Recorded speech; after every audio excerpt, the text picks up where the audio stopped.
Tune into the final take with MK Mariner every Saturday on the Alcamba Times and experience extensive conversations on a variety of topics, including national and international headlines, breaking issues, and major developments in politics, business, innovation, science, and sports, along with inspiring stories and expert analysis to provide a comprehensive understanding of the news.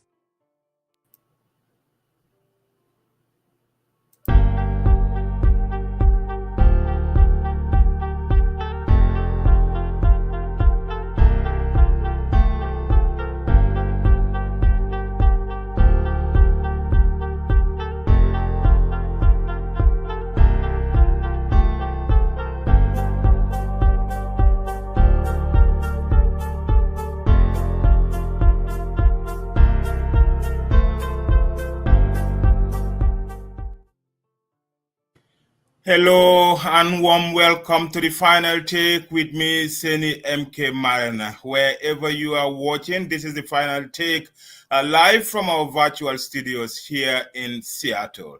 This week, a special exclusive with former naval officer Sub-Lieutenant Babukar Gay discussing the Gambia Armed Forces and his recent allegations of corruption and nepotism, as well as challenges confronting the young officers in the Gambia Army and security sector reform. Although the Army spokesperson denied these allegations. Many thanks for joining us. This is the final take with me, Seni Marena. Let's start off with a brief bio of our guest, Alhaji Babukar Gay, a former naval officer, sub-lieutenant in the Gambia Armed Forces, bringing a strong background in leadership and military discipline to his endeavor. He holds a Bachelor of Science degree in Mechanical Engineering from the United States Naval Academy, where he honed his technical skills and commitment to excellence. Alhaji's passion for leadership, accountability, and integrity drives him to inspire others and contribute positively to his community. His unique blend of military experience and engineering expertise position him as a dedicated professional ready to tackle new challenges. Mr. Gay, many thanks for your time. First, take us through the letter you wrote accusing the military high command of incompetence, corruption, and nepotism. Okay, Bismillah. First off, thank you, Mr. Marina, for inviting me on this platform to speak about the Gambia Armed Forces. First off, I just want to say, Alhamdulillah, that I am seated out here and being able to talk about the Gambia Armed Forces. This wouldn't have been possible if I was in the country. Yeah, so first off, a little background about what caused or what propelled me to write this letter. So I joined the Armed Forces in June 2018. So fresh from civilian life, I was selected to go to the United States to pursue a bachelor's degree and also do my officer's training. Mm-hmm. So we started with a huge number. It was more than 50 of us. Selections were done, best out of the country, not just physically, academic-wise. Mm-hmm. I have a lot of my friends and then other colleagues from other schools, Newstrat, Gambia, Methodist. So the selection process was done. We went through physical training and also we did an exam. We later did the SAT exams. We passed. So 3 of us were selected. Mm-hmm. So in 2018, June, we left Gambia and then went to the United States, or let me say came to the United States. I'm already there now. Mm-hmm. I went with Biran Senghor, mm-hmm. Mohammed Cham. So it was 3 of us. So I and Biran Senghor went to the Naval Academy. And then we were there for 4 years. During that 4 years, we were able to come back, or we were fortunate to come back to the country for training. Twice. But during our training, the trips were paid by ourselves. Because at the Naval Academy, during your summer holiday, you have 3 blocks. It's like 3 months. You have to train 2 months and then you rest for 1 month. So for international students, people that are not citizens, you have to go and do a training at home, one training at home, and then one training in the US, and then your third training or your third block is your leave block. So for us, twice we decided to go to the Gambia because we were eager to serve our country. We were ready for it. We were young officers that were ready to serve their nation on 2 occasions. But Gambia Armed Forces never bought us tickets to come for that training. Gambia Armed Forces, the people that are responsible, training directorate, they were not concerned about us. I don't know about other people that were in the Turkish academies, China, and all those other places, but the people that were in the US, they have never called to communicate to us. And I can remember I and Biran emailing, but we have not seen any reply. And then because we came freshly into the armed forces, we were not connected. We didn't have colleagues and everything because we were just selected fresh from the civilian war. But luckily, Biran Senghor, his father is the late Madani Senghor. The Commodore of the Navy. Yes, the late Commodore of the Navy. So he was the one that was able to help. Anything we need, we call him. Advice or anything we need about the Gambia Armed Forces, because some of these courses that we do, we have to do presentations and it has to be in line with how our armed forces operates and everything. So he was the one that was supporting us mentally, sometimes I would say financially. Yeah. So under the Gambia Armed Forces terms and conditions of service, once you are selected to go for a course, you are supposed to be paid an allowance, a monthly allowance, a substantial monthly allowance. It varies depending on your rank. But we have spent 3 years, 10 months in the US. Mm-hmm. No single budget was sent to us. And it's not like they didn't know about it. But why do you think that the military that's supposed to help you, have a successful training in the US failed to, take up their responsibility of giving you that stipend? Why? What happened? Anytime, okay. What I believe is that they don't care. That's it. That's the bottom line. Yeah. As leaders in the military, especially personnel that are holding high ranks, you have certain powers. You can speak up, you can write, but they don't. Most of these senior officers, in your presence as a junior officer, they will tell you, yeah, we will do this, we will do this, we will do that. But let them go and sit down during maybe the CDS briefing or, at a place where they should talk about the welfare of like the junior officers and other soldiers, even the other ranks. They will not say anything. They will be yes, yes, yes, sir, yes, sir. That's all they do there. If they cared, they would have never heard any senior officer, being, let's say, like someone saying that a senior officer actually stood up and fought for us. I have not. And in other militaries, you see it happen. As a senior officer, you are given, like I wrote on my paper, as a senior officer, you are given certain privileges. This car that they give you, the fuel coupons, the office that they give you, even your water supply. Some of them receive water supply, drinks, and everything in their offices. That doesn't mean you are the one that deserve it more than everyone. No, it just means that, okay, we want to give you this comfortable life so that you can sit and think and be there for your people. Because they don't want you to be being in the office and starting to think about like other stuffs. Oh, here it's very hot. No, you have your AC, so you don't have to worry about the warm. You have your drink, you have your everything. But that is what they don't care about. For me, I would just say they don't care. Okay, Mr. Gay, you've been in the military since 2018, and you have this opportunity to come to the United States to, build your career professionally, that led you to gain admission into the U.S. Naval College. And then, now you are in the U.S. Why do you think that, the military didn't deserve you right now? Because it looked like you're supposed to go back and contribute towards the development. But because of your experience, you decided to stay in the U.S. Oh, okay. I need to clarify that part because the post that you made, I saw certain comments there. Most people are they don't get the story, the full story. I mean, my story. And this is an opportunity to clear all those things. Exactly. I saw a lot of people saying that I was sent here and I decided not to go back. That is false. Okay. 2018, I left Gambia in June. Yeah. I completed my course in 2022. May 27 is when I graduated. So 2 days after graduation, I left. To Gambia? Yes, I left US and went back to the country. I and Biran went back to the country. So since May of 29th, I was in the country until this October 7th, 2024. So I have been in the Gambia for close to 2.5 years. Wow. After completing? After completion, I had a valid visa. The visa did not expire, but I never used that visa. I never even thought about using that visa because I was ready to serve my country.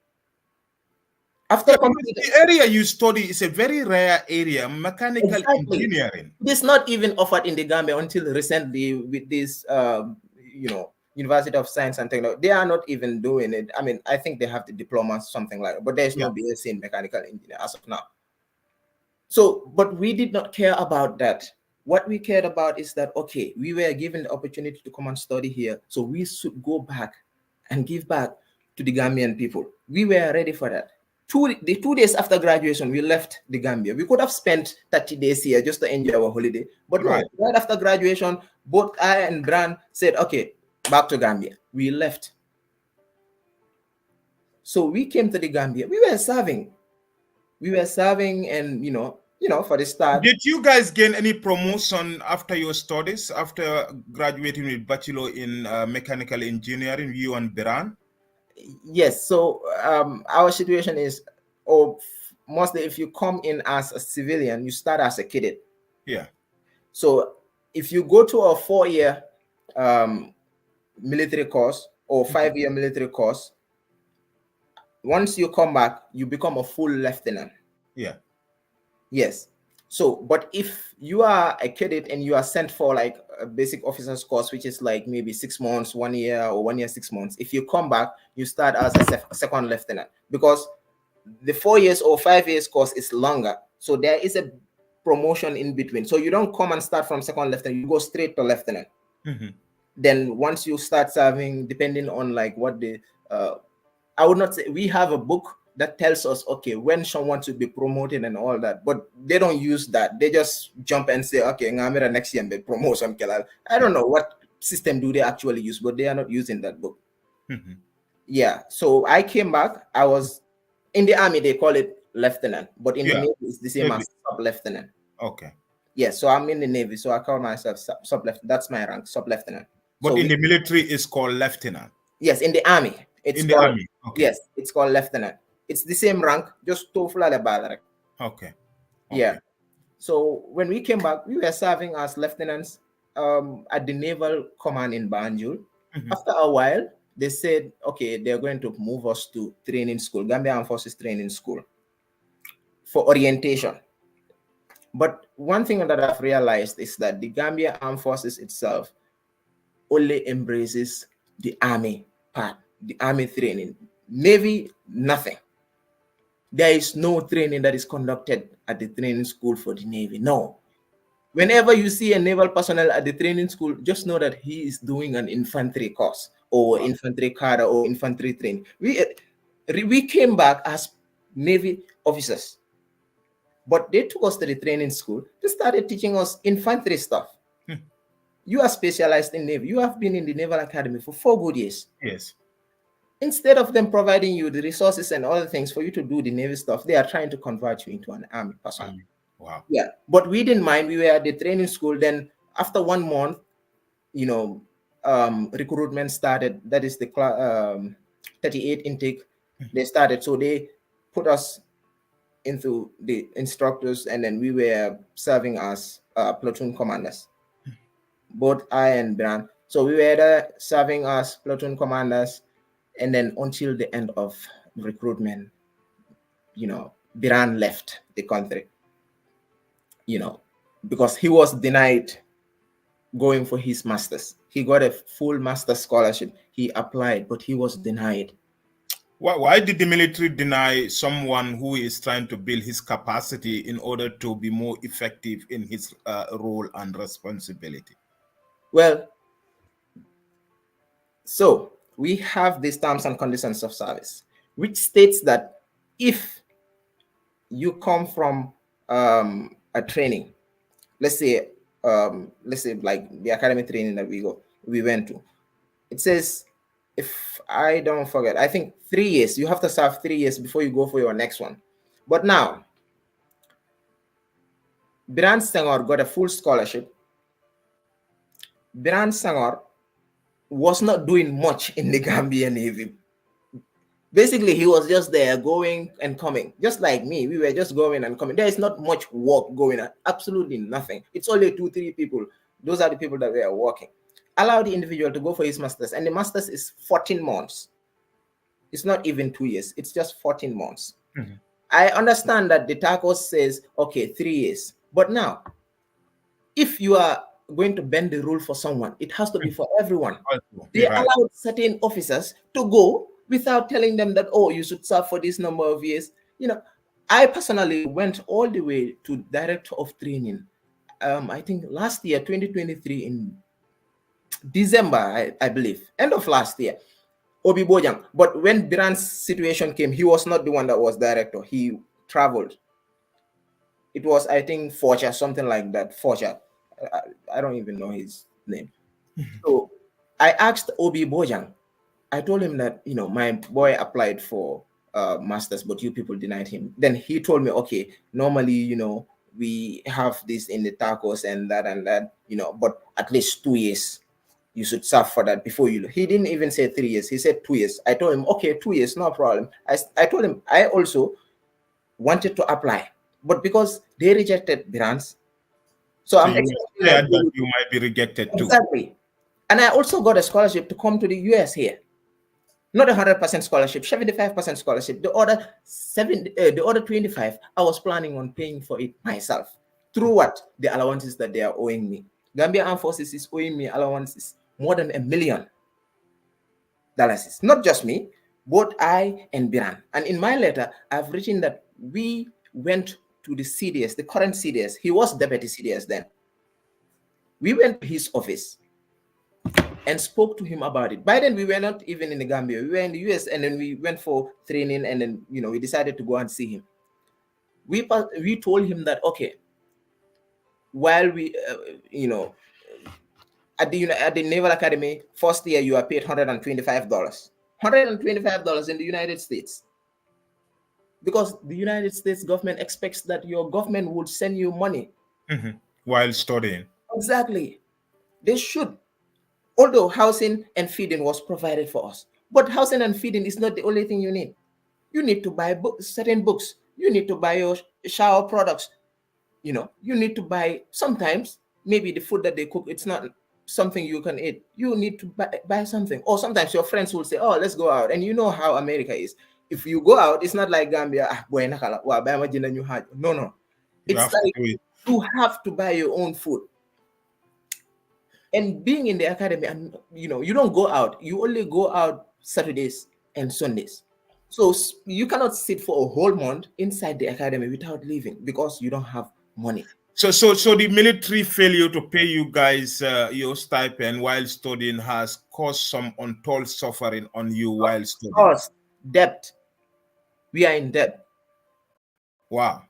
And I personally, with Biran, told the CDS in his office back in 2021 that we even showed him our phones with the debt there. We told him, you see, credit card debt. Because in the US, you are allowed to use credit card. Yeah, if you get it. So at the Navy, they give you credit card because they expect that you will pay it off. And we were expecting that our allowances would come so that we can pay that off. But it never came. He told us, gentlemen, don't worry. Before you graduate, your allowances will come in full. We were expecting it, nothing. And then the last 2 months before we finished, they sent us, I think, 4 months worth of allowance out of 48 months. Wow. What can that do in the US? Gambian dollars. Even a whole million is nothing. I mean, it's something insane, but it's also nothing. if you look at the value out here, if you are living. Mr. Gay, you are touching on a very interesting area because every officer deserves the best from an institution you represent. Right. Here you are with your colleague in the US for 3 years. The government's supposed to provide you all your necessary stipends to enable you, focus on your studies, not to work, but just focus on your studies. And they failed to do this.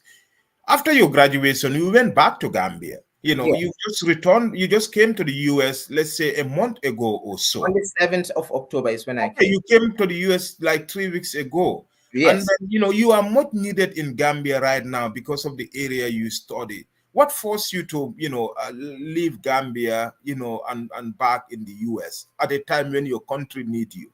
As a young officer, you are very young. Right. You see, there is one thing. If you are not in the military, it's hard to understand. That's why when some people are talking to me, especially people that don't have that service time, that don't spend that time in the service, or they don't know anything about service in the Gambia is the hardest. Because one, you cannot complain. There's nothing like, no. They say obey and you comply. That is the only thing. You don't complain.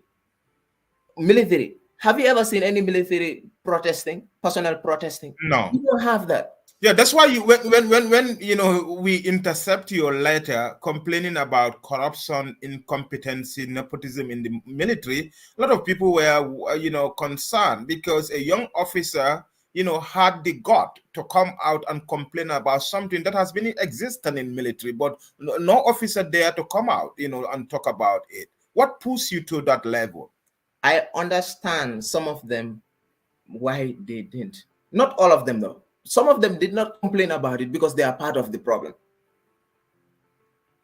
Because they are part of the nepotism and all of these things. Maybe they got promoted when they did not deserve it. Or maybe there are certain things that they steal, like the supplies that come, the coupons and all those other things. So they cannot speak up. Some of them did not speak up because of fear. Because if they speak up, maybe they don't have the, they won't have the authority that will protect them. I heard the spokesperson, you wrote on your publication that the spokesperson said I had access to the inspector general, yeah. And then you send your complaint there rather than coming to the media. Oh, yeah. You see, last year, I went all the way to, last year or early this year, that I went all the way to our legal office. I met with a lawyer, I think Sane, Captain Sane, a short guy. So I spoke to him about my money. I told him that if GAF did not pay me my money, I will take legal actions against them. He told me, okay, don't worry, I will talk to the this and that, and there is no place basically that you can go and file your case and then within the armed forces. No. And even if you do, they will come out telling lies. Yeah. We did not have that venue like to go and say, okay, like in the US here, they have victim advocates in the military. I can remember back in 2021, a midshipman, that is like a cadet, sued the United States Naval Academy. A whole sue, court, a single person, and he won, and they, retained him in the academy. But in the Gambia, what is happening right now with that Sergio? What is his name? The Sergio Salif Sergio's something like that. The one that is alleged he's Omar Sergio. Yeah. Omar Sergio. What did the court say? The court said they should compensate him, and the army failed to comply. Exactly. The minister went to National Assembly. What was he saying? We are working, we are seeking legal advice. What other legal advice? If the High Court is bringing him in, what are you waiting for? So this shows that the armed forces is not serious. The armed forces is just biased. So what do you think what do you think compromised the armed forces? Because we know that the armed forces has faced a lot of challenges under former President Yahya Jammeh. And since the change in 2017, the armed forces has gone through some reforms. A lot of people believe that it's better than the previous armed forces that exist. At least, they're building the capacity of their men. Their men are not involved in politics, and they are not also involved in human rights violation, as in the case of Yahya Jammeh's time. So what has changed, Right.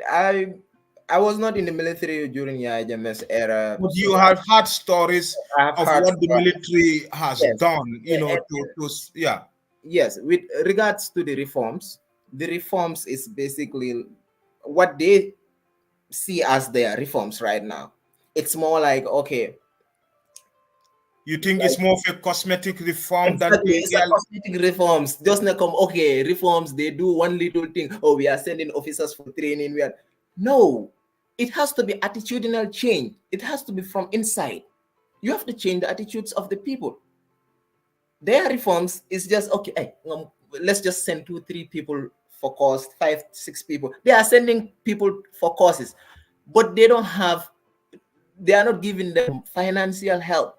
So those people will go for courses and come back with nothing. They will be there suffering. They won't even have proper, I don't know, clothes to put on and uniforms and things like that. They only issue you uniform. Maybe when you are about to go for a course, they tell you, okay, go, let them issue you a uniform. You go there with a new uniform. That's it. So you think the army is having a lot of challenges that people are not aware of, and this is frustrating a lot of young officers like you? Because Babu, you should right now be in Banjul to take charge of leadership, because you have already acquired the knowledge you needed in the US to go back to your country and contribute towards the development of the military, with focus on the Navy, where you belong to. Right, that is very true, and I would have loved to be in the country right now, but right now it's not a good time. If I am to come back to the Gambia, they will arrest me at the airport. Not even, I won't even breathe. My first breath will just be, officers, military, police. Yeah. Why do you think the military police will arrest you if you step your foot in the Gambia right now? Because of a lot of things that I wrote, and these are just like, this is the tip of the iceberg. There are a lot of serious things happening going on, but the thing is, some of it can cause some national security. Right, so right. On media and talk about it, but these things were things that were, seen by every one of us, like in the military, like that, like promotions. There are officers that have not been promoted. You know why? Because Gambia Armed Forces sent them on course. They came back. Why not allow them to take the promotional exam and promote them? But no, they decided to just keep them there. Now you will see someone you seniored for 3 years will now become your senior. Yeah. Okay. But Officer Gay, the Gambia Armed Forces recently embarked on a massive promotion for senior officers, some to colonel, some to lieutenant colonel, and tell me, are this promotion based on merit? If yes, what kind of merit? If these promotions are based on, who you know, or loyalty, I will say, in the army. Are this promotion merit based? Regarding senior officers, I would say some of them, I believe they have earned it. Yeah, they have earned it. But there are some of them that maybe it's only because of the duration of service. That is why they are promoting them. But they are not competent enough to be commanders. Yeah. That's just the truth. Some of them, yes, I will not deny their promotion, that they have been promoted. But some of them, probably it's just because they have served for a long time. So they have been in the same rank for like 10 years. So they decided to just boost them up and move them forward. Because, military, in fact, like the people that are up, they have to move in order for the people that are down to come. Yeah, but there is one thing that I want to talk about. Why is our CDS, current CDS, older than the previous CDS? And the previous CDS was told to retire. Why? Is that a serious armed forces?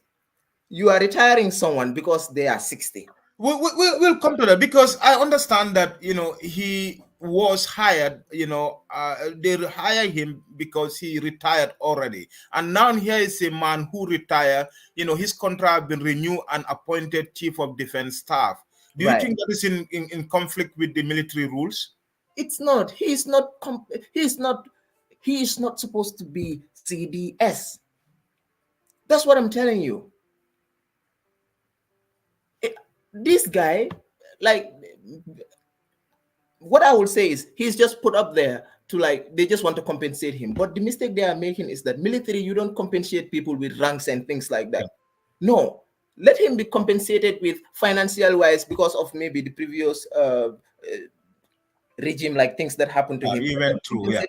But let them not give him certain positions to say, okay, we are going to compensate you.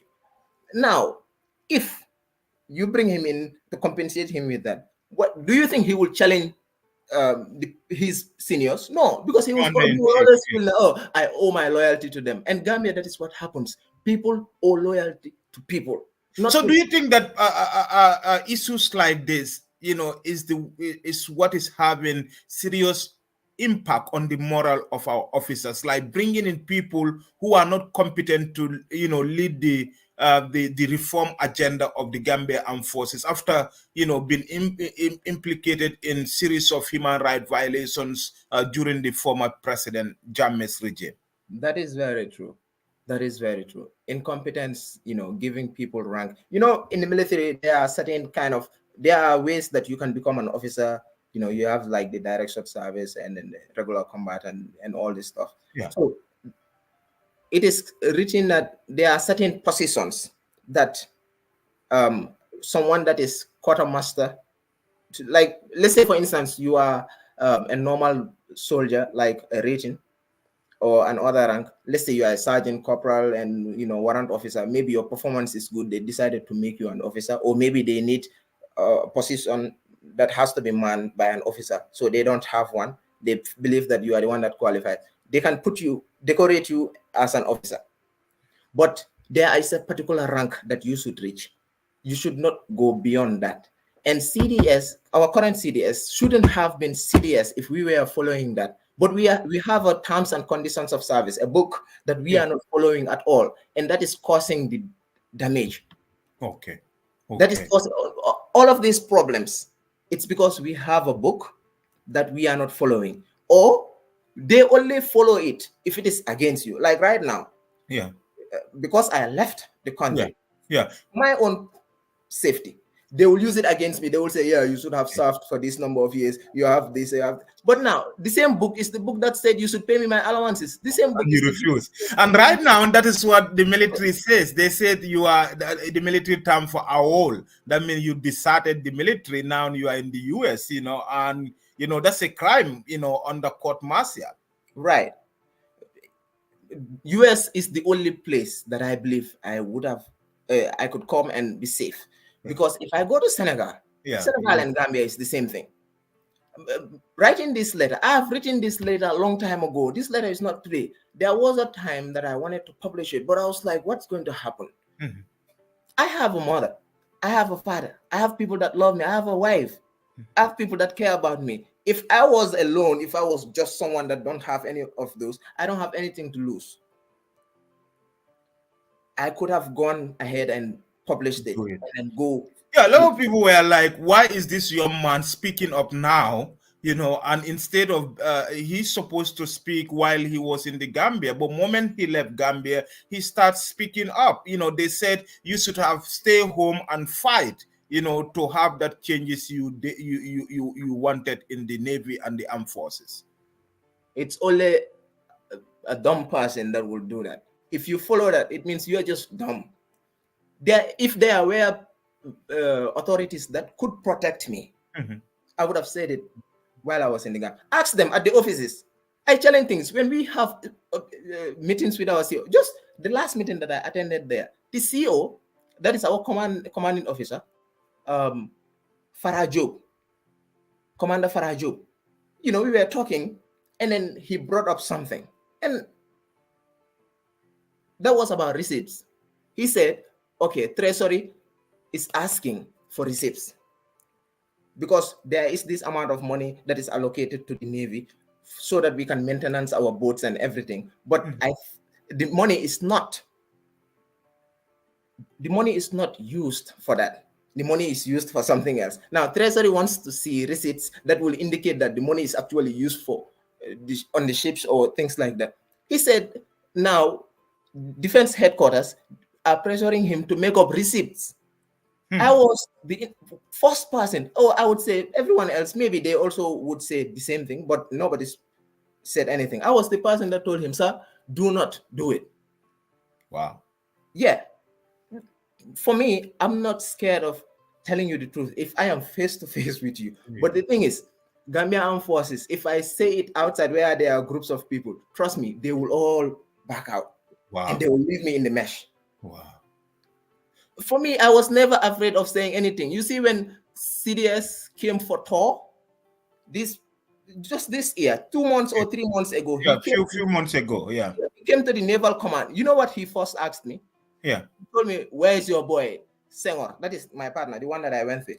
Oh yeah, yes. Yeah, the other guy. Yeah, and that was not the first time he asked me about Senghor, as if I am Senghor's father or I am his guardian or anything.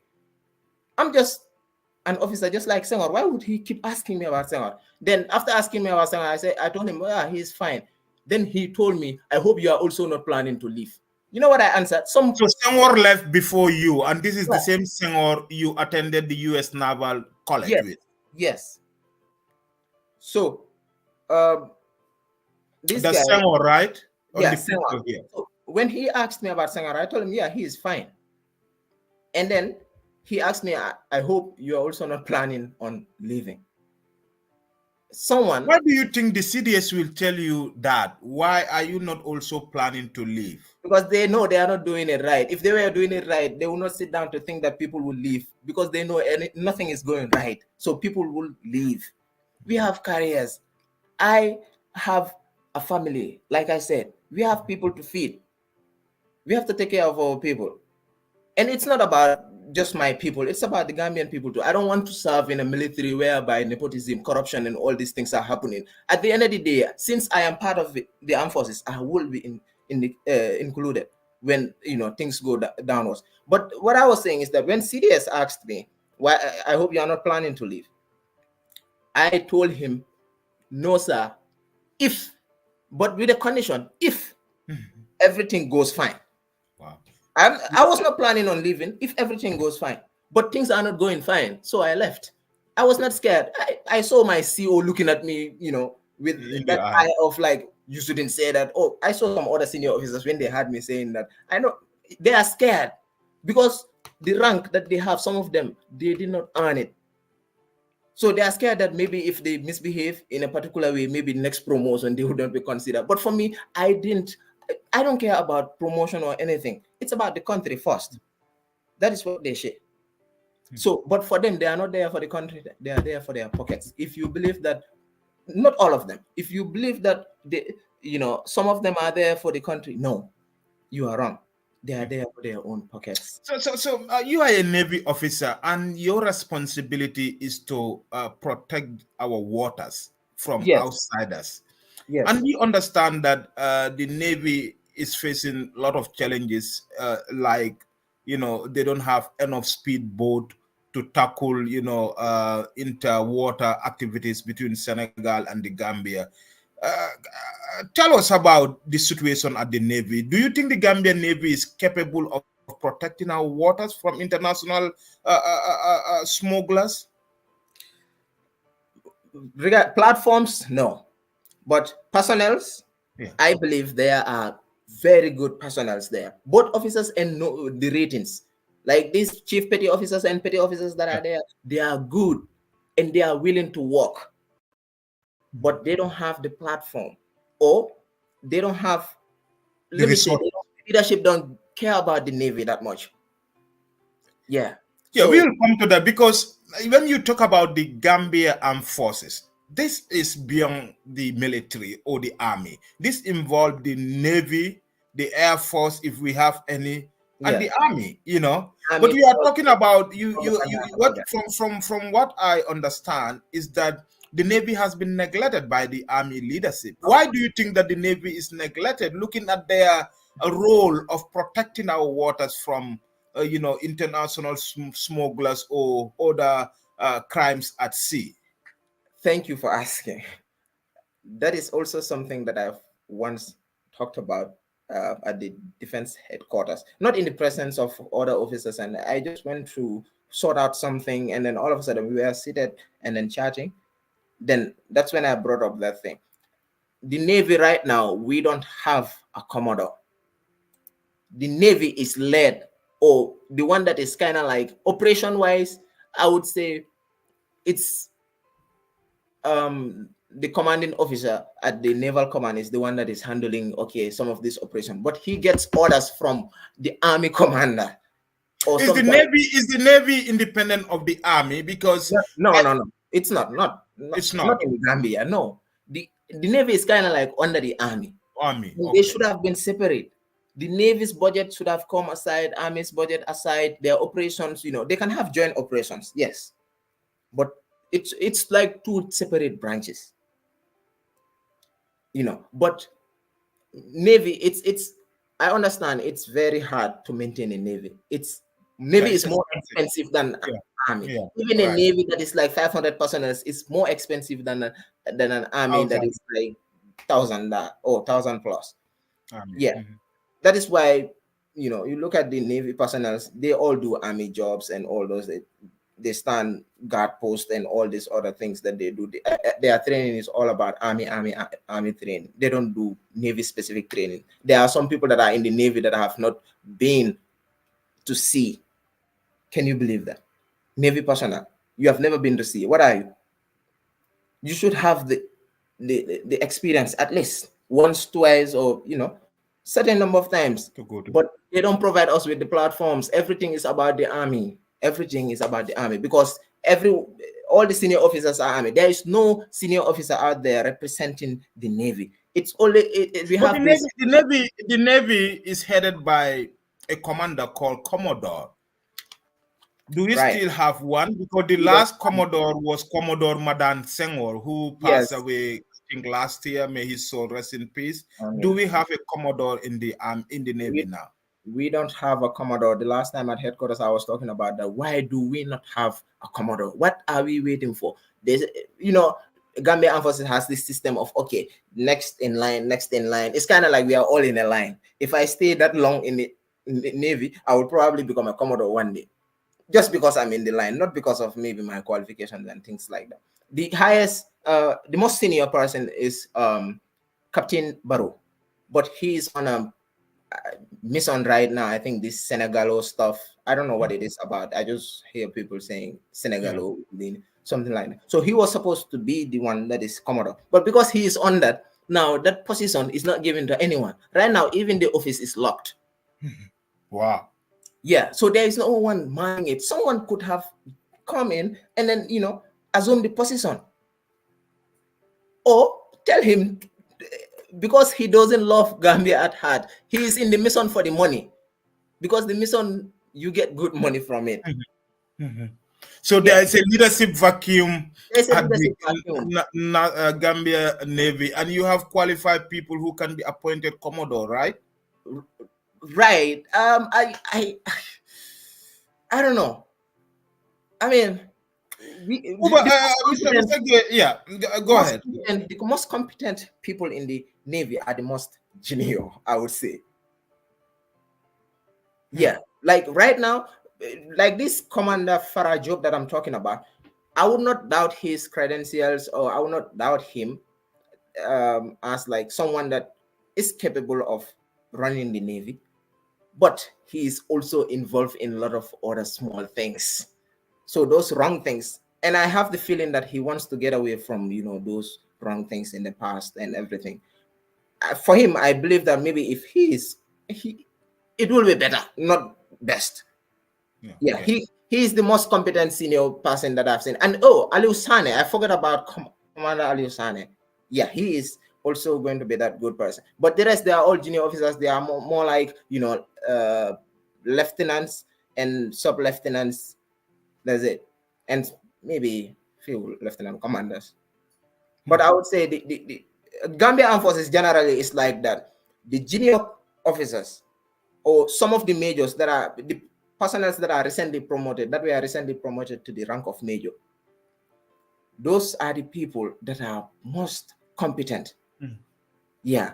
But my fear is that before those people reach the level of being commanders and all these things, they might be corrupt as well.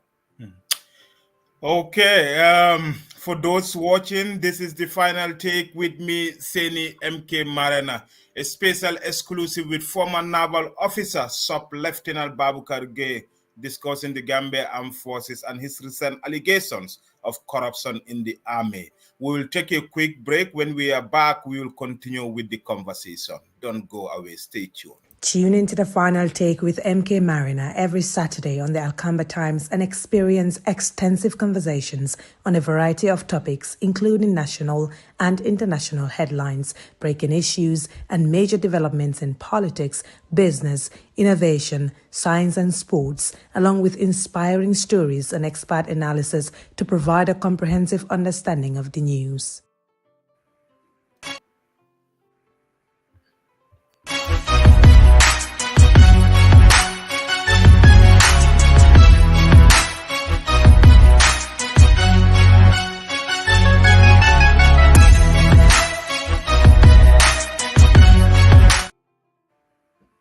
Welcome back, wherever you're watching. This is the final take with me, Seni Marena.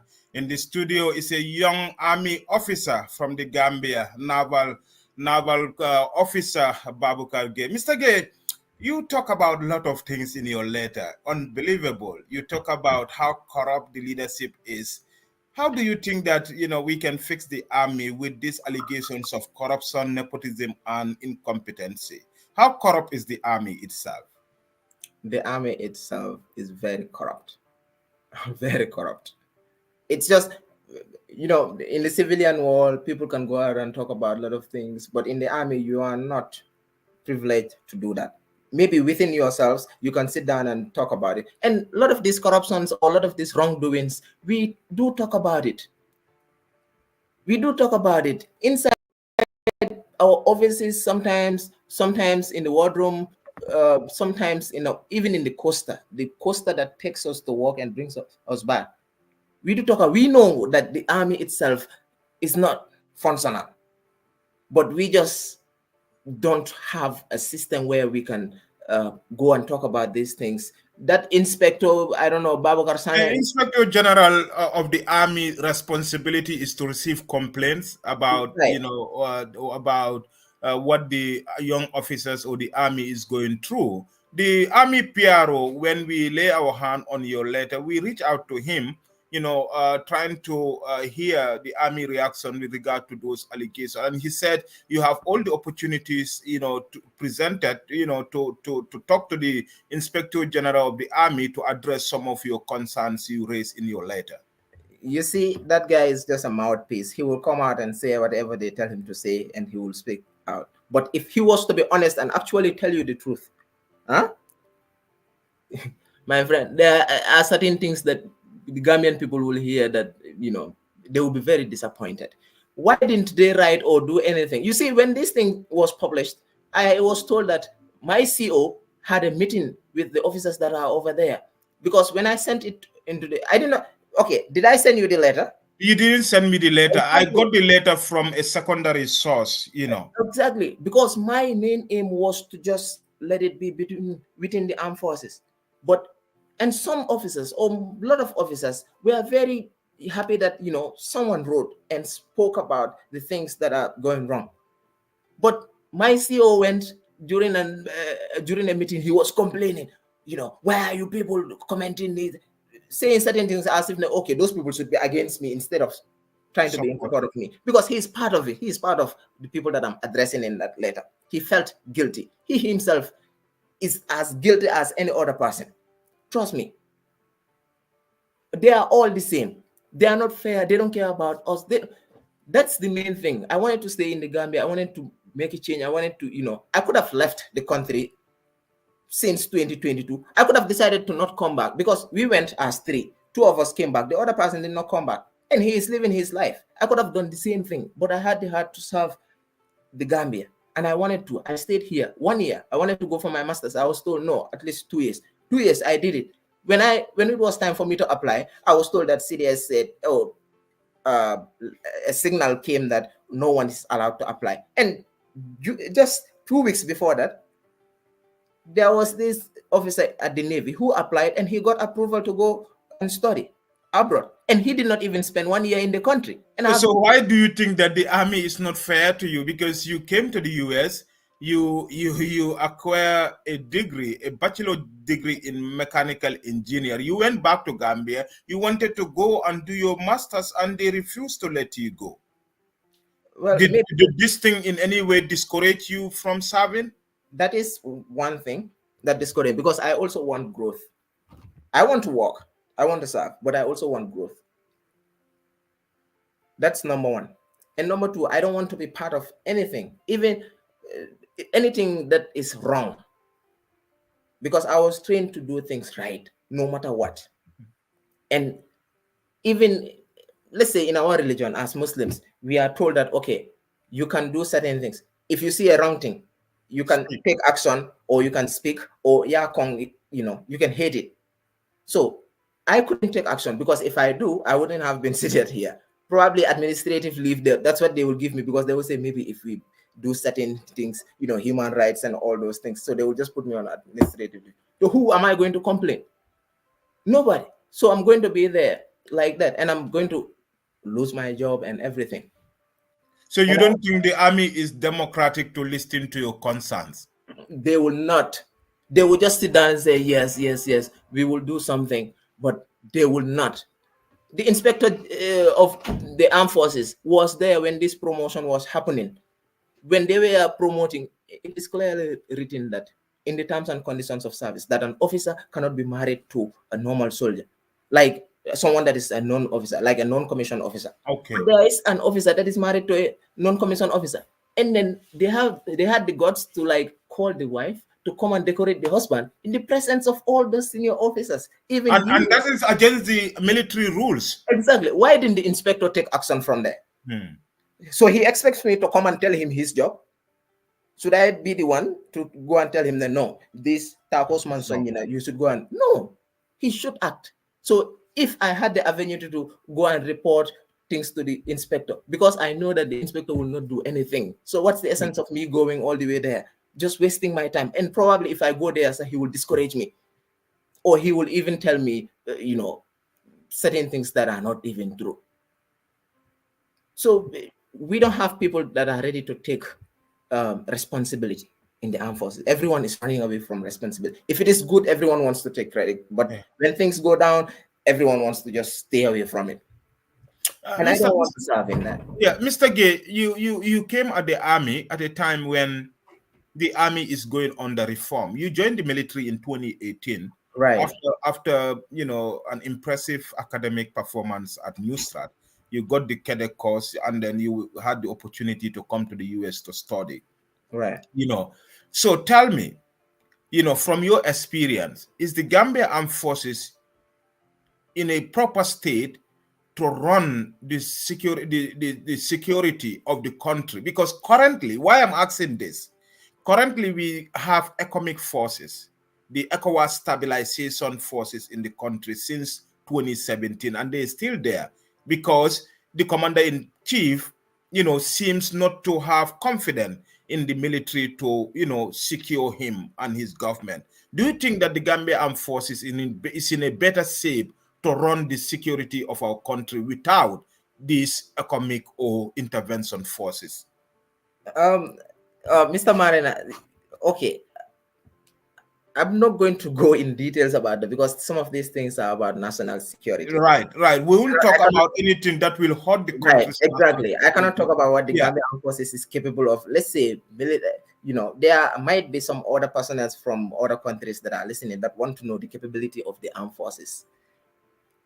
I want to stay away from that, basically telling them that this and that and that. But the problems that we are facing, I am willing to talk about that. Yeah, regarding economic forces and all that, we know, Gambia, even normal civilians are not happy with their presence and things like that. But I just want to stay away from that. Right, it's your right to stay because you are an officer, and I understand you have sworn to an oath, not to say certain things which might be a threat to the country's national Right, security. We'll right. all wear our nationalism cap on that to protect our country's national security. But truth be told, as I said, how democratic is the Gambia Armed Forces in trying to protect and promote the welfare of young officers like yourself? Gambia Armed Forces is not democratic. If they were democratic, I wouldn't have been here. I would have been in the Gambia serving still, but it is not. And that's what I believe, and then that's what I did for my own safety. I came into this country like this time around with my personal visa, not a visa that I got from armed forces or through armed forces. No, maybe they might be thinking I used the same visa. Well, Gambia Armed Forces, I did not use your visa. Your visa expired May 24th this year. That one is over. And I'm glad that I left the country after the expiration of the visa. I got my own personal visa. I came because I felt that if I release this letter and still stay in the Gambia, my life, even right now, I cannot go back to the country. Trust me. But I did it. I did it for the people that are serving. Someone has to do the sacrifice. Those people cannot speak up, but I am here. I will speak up. Like I keep telling most of them that text me, I might not be part of Gambia Armed Forces right now, but I am still, and I will be part of the change that will happen to the Gambia Armed Forces. And I'm not stopping unless if they stop. And the reason why they didn't come out, there were a lot of allegations that happened in the past. Or maybe an officer came and said, oh, they did not do this, they did not. With regards to me, anything that I wrote on that paper is true. That is why they didn't have anything to say. Now, let's see. After this interview, I am appealing, please share it with them. Let them look at it. If they have something to say, let them come and challenge this letter. Anything that is written on this letter, let them come and challenge it. If there is anything that is false, I can bring evidences. I can prove it. Some of these things I don't even need to prove. It happened in the presence of everyone. Some of these things are in the media. So I'm not lying about anything. I'm not doing this so that people will be compassionate or feel that sympathy for me. No, I did this because I felt like this is the right thing to do. I cannot write and still be in the armed forces. They will not allow me. But what I can do is leave, write, and then be part of that reforms. Since they don't want to take action, young officers like me will take actions. And it's not just me. There are a lot of people that left this year. Sekou Toure, it's also one good guy that had an opportunity to go for his master's. They denied him. He left. Back in 2017, Ali Sumundu came, served for 1 year. He came to the US and decided not to go back to the Gambia. You know why? I remember him. The system. Mohammed Cham, our classmate, decided not to come. And I would not blame him for that. Yeah, but Mr. Gay, this is the sad thing about Gambia. Most of our young, intelligent professionals are all leaving, the country because they feel that the system, there is no right system in place, to help them, execute their works. Do you think that this is good for the country in terms of its development when young people are leaving their professions, going to other countries? No, it's not good for the country. We all know it's not good for the country. But, Mr. Marina, let's say I believe that right now, the change that I could make while outside of the country will be greater than the change that I could make when I was, like, if I was in the country still. Within, if you are part of them, you are confined. You cannot move a lot. You cannot say a lot. You cannot do a lot. But with here, now that I'm outside, I can be part of a change. I can be part of certain things that will change the armed forces. I'm still not, okay, maybe the armed forces might not be the place that I would serve again, but I'm a citizen. I could one day come back to the country and serve in other Like, not in the government, sir. Like I can have my own business, employ people. Is that not serving your country? That's the same thing. So I could come. Have you heard from the army since you left? Did they communicate to you Nothing. officially? The army, nothing. They don't have anything to say. They don't have anything to talk about.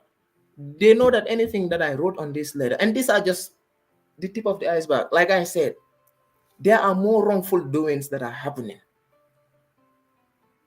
than like I wrote on this. This is just to tell people now, okay, there are wrong things that are going on. Like, wake up. Your armed forces is just an armed forces by name.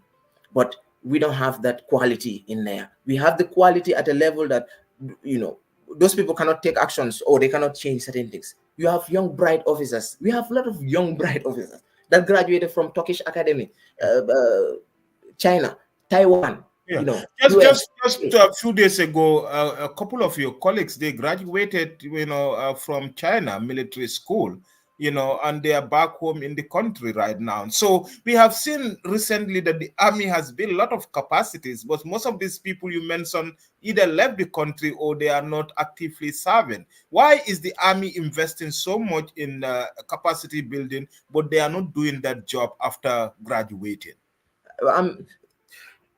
Those people that you're talking about, I know them. It's Sub-Lieutenant Yunus Asuso and Lieutenant Jal. I've worked with him. They are like my colleagues. Very good people, competent officers, I would say. They are very competent. They graduated not recently. They graduated, I think, in August. But the post was made just recently. I saw it. Yeah. Those kind of people are the people that we need in the armed forces. But if you stay there after a while, they discourage you. You see that training that they went to do, ask any of them, are they doing any work that is related to that training? So sometimes Gambia Armed Forces, what they do is they waste time and resources in trainings that are not applicable in the country or trainings that they cannot afford. Now they will take someone to China just because, capacity building. Now Gambians will think, hey, Gambian Armed Forces people are really training. But that individual went for a training that if he comes back, maybe the materials that he was using for that training, he will never see them in the country. Wow. So what's the essence of having those kind of training? And the thing is, you take that individual over there, leave him there like that without giving him financial support. And you expect him like to come back and continue serving as if nothing happens. It's a struggle. I have seen people's training getting cancelled because they said there is no money. Mr. Gay, we are almost, this is a 1 hour program and then we exceeded it by 2 minutes. Finally, in my conclusion, do you think that the Gambia Armed Forces need a serious leadership change? If yes, why? They need a very serious leadership change. Not just at the higher up, reshuffling certain positions that are held by certain people. And then it's not just about changing those positions or changing the people. It's about the attitudes. Have leaders that are ready to take on responsibilities and keep their people accountable. And a leader that's also ready to be kept accountable. Not just you complaining, no. You should also question yourself, or you should agree when people tell you that, okay, this is not wrong. But in the Gambia Armed Forces is one of the armed forces that I know that, a senior man can tell a junior man you are wrong, but a junior man can never, even if the senior man is wrong, can never. I asked that question when CDS came for his talk, like how can we create an environment whereby, juniors or young officers or ratings, that is these normal soldiers, can express concerns or, can challenge certain wrongdoings that are done by their superiors without fear of being arrested or some things like that. He did not answer that question properly. He was just like, yeah, you have to do it with respect. I was like, yeah, because you don't have nothing to say. Basically, Gambia Armed Forces is not functional. It's not functional. The leadership is not working. Gambians think that, Gambia Armed Forces, please, Gambians, don't think that we have a proper armed forces that is operational. We don't. Regarding their capabilities and things, I know. Leadership-wise is what I'm talking about. Mm-hmm. The fairness, the corruption is happening there. And I hope that, the young officers that are left there will grow up and then take up certain positions and make the change that we need. If I'm not part of Gambia Armed Forces right now, I understand. But the change that is going to happen is not just me. There are a lot of other officers that are outside, and we will make sure that the Gambia Armed Forces change. We are not going to relent. Nah. Many thanks. That's a special exclusive interview with former naval officer Sub Lieutenant Babukar Gay discussing the current state of affairs in the Gambia Armed Forces. Officer Gay, many thanks for joining the Thank final you. take with me, Seni Marena. Thank you so much. And if the letter, I will send it to you. You have a copy, but I will send it to you. Share it. I want the Gambians to read it and see what it's there. Maybe not everyone is listening right now, but they can go ahead and read it. Or if you are listening and you don't understand certain things, or maybe we did not talk about certain things, go and read the letter. It's worth reading. Thank you very much. Many thanks, those watching. This is the final take with me, Seni MK Marena. That will bring us to the end of this interview with Officer Gay from our virtual studios here in Seattle.